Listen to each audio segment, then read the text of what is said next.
সালাতের সালাম ফিরানোর কতক্ষণ পরে একজন মুসল্লি তার স্থান হতে উঠে যেতে পারে?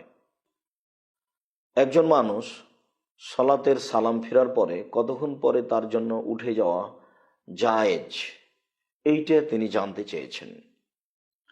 এটা একটা সমাজের জন্য গুরুত্বপূর্ণ জিজ্ঞাসা। দেখা যায় যে অনেক সময় মানুষ সালাম ফেরার পর পরই উঠে যায়, মানে কিছু তাসবিহ তাহলিল করব কি না এটা সে প্রয়োজন মনে করে না। অনেকে আবার দীর্ঘ সময় দেরি করে, তখন আর একজনের অসুবিধা হয়। তো আসলে এর কোনো সময়সীমা আছে কি না? সম্মানিত দর্শক মণ্ডলী, সময়সীমা তো কিছু আছেই, যা একাধিক হাদিস থেকে বোঝা যায়। তবে এতটুকু বোঝা যায় যে সালাম ফিরার পরে উঠে যাওয়া যাবে না, এইটা নিষেধ। মানুষ তাসবিহ তাহলিল জিকির আজকার করবে, সালাতের পরে মসজিদে বসে বসে জিকির আজকার করলে তো তার ফজিলতের কথা রয়েছে, আপনারা তো জানেন। আল্লাহ তাআলা বলেছেন, ওযকুরুল্লাহ কাসীরান লাআল্লাকুম তুফলিহুন, তোমরা আল্লাহকে বেশি বেশি স্মরণ করো, বেশি বেশি জিকির করো, তাহলে তোমরা সফল হবে। আল্লাহ অন্য জায়গাতে বলছেন, ইয়া আইয়ুহাল্লাযীনা আমানু উযকুরুল্লাহ যিকরান কাসীরা, তোমরা হে ইমানদারগণ আল্লাহকে বেশি বেশি স্মরণ করো। ওয়াসাব্বিহুহু বুকরাতাম ওয়া আসিলা, তোমরা আল্লাহর তাসবিহ পাঠ করো সকাল সন্ধ্যা। এসব আয়াতগুলি প্রমাণ করে আল্লাহকে ডাকার জন্য। আর বিশেষভাবে ইবনে আব্বাস রাদিয়াল্লাহু তাআলা আনহু বলেন যে রাসূল সাল্লাল্লাহু আলাইহি সাল্লাম বলেছেন, মানুষ যদি সলাতের পরে মসজিদে বসে বসে তাসবিহ তাহলিল জিকির আজকার করে তাহলে তার ফলাফল অনেক। এতে মানুষের পাপ মিটে যায়, এতে তার জীবিকা নির্বাহ হয় উত্তম, তার মৃত্যুবরণ করাও হয় উত্তম। আর এতে সে লোকটি হয়ে যায় সেই দিনের মতো যেদিন তার মা তাকে জন্ম দিয়েছে, সে নিষ্পাপ হয়ে যায়। সম্মানিত দর্শক মণ্ডলী, মানুষ যদি সলাতের পরে তাসবিহ তাহলিল জিকির আজকার করে তাহলে সে নিষ্পাপ হয়ে যায় এবং তার অতীতের সমস্ত পাপকে মিটিয়ে দেওয়া হয়। এতে আমরা স্পষ্ট বুঝতে পারছি যে অবশ্যই সলাতের পরে বসে তাসবিহ তাহলিল করতে হবে, অনেক করতে হবে, সেটাতে একাধিক হাদিস দ্বারা প্রমাণিত।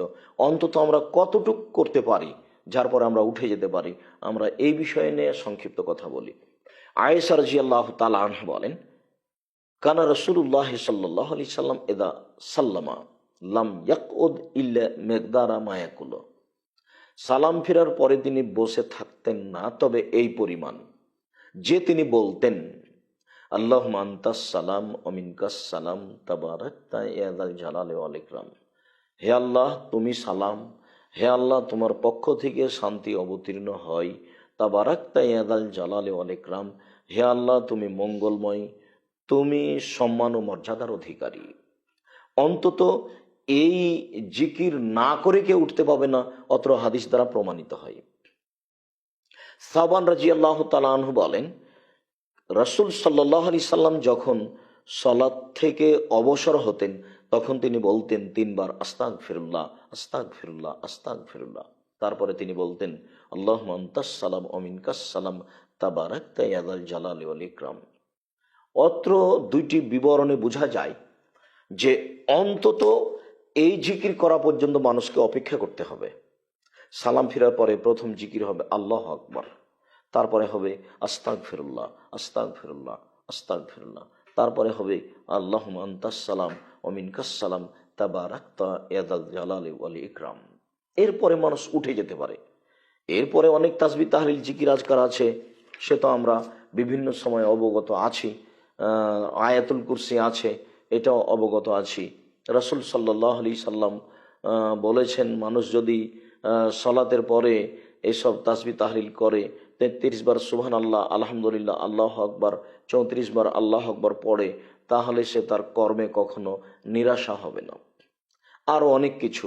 তারপরে এ কথা রাসূল সাল্লাল্লাহু আলাইহি সাল্লাম বলেছেন, 33 বার সুবহানাল্লাহ, 33 বার আলহামদুলিল্লাহ, 33 বার আল্লাহু আকবার, তারপরে যদি কেউ বলে লা ইলাহা ইল্লাল্লাহু ওয়াহদাহু লা শারীকা লাহু লাহুল মুলকু ওয়া লাহুল হামদু ওয়া হুয়া আলা কুল্লি শাইইন কাদির, তাহলে তার সমস্ত পাপকে ক্ষমা করে দেওয়া হবে, তার সাগরের ফেনা সম পরিমাণ হলেও।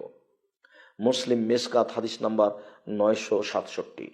এতে স্পষ্ট বোঝা যায় যে সলাতের পরে মানুষকে দীর্ঘ সময় ধরে তাসবিহ তাহলিল জিকির আজকার করতে হবে, যার মর্যাদা অনেক বেশি, যার ফলাফল অনেক বেশি। অন্তত মানুষকে এইটুকু বলতে হবে, এইটুকু না বলে মানুষ উঠতে পারে না। সম্মানিত দর্শক মণ্ডলী, আমরা এই সংক্ষিপ্ত বিবরণে বুঝলাম যে সালাম ফেরার পরে অন্তত মানুষকে এইটুকু বলতে হবে, আল্লাহ আকবার। বুখারী মুসলিম মেশকাত হাদিস নাম্বার 959। তারপরে বলতে হবে আস্তাগফিরুল্লাহ, আস্তাগফিরুল্লাহ, আস্তাগফিরুল্লাহ। আল্লাহুম্মা আনতাস সালাম ওয়া মিনকাস সালাম তাবারাকতা ইয়া যাল জালালি ওয়াল ইকরাম। মুসলিম মেশকাত 961। অতএব আমরা অন্তত এইটুকু তাসবিহ না পড়ে উঠব না ইনশাআল্লাহ। আল্লাহু আ'লাম বিশ-শাওয়াব। সাল্লাল্লাহু আলান নবী ওয়া সাল্লাম। সুবহানাকাল্লাহুম্মা ওয়া বিহামদিকা আশহাদু আল্লা ইলাহা ইল্লা আনতা আস্তাগফিরুকা ওয়া আতুবু ইলাইক। আসসালামু আলাইকুম।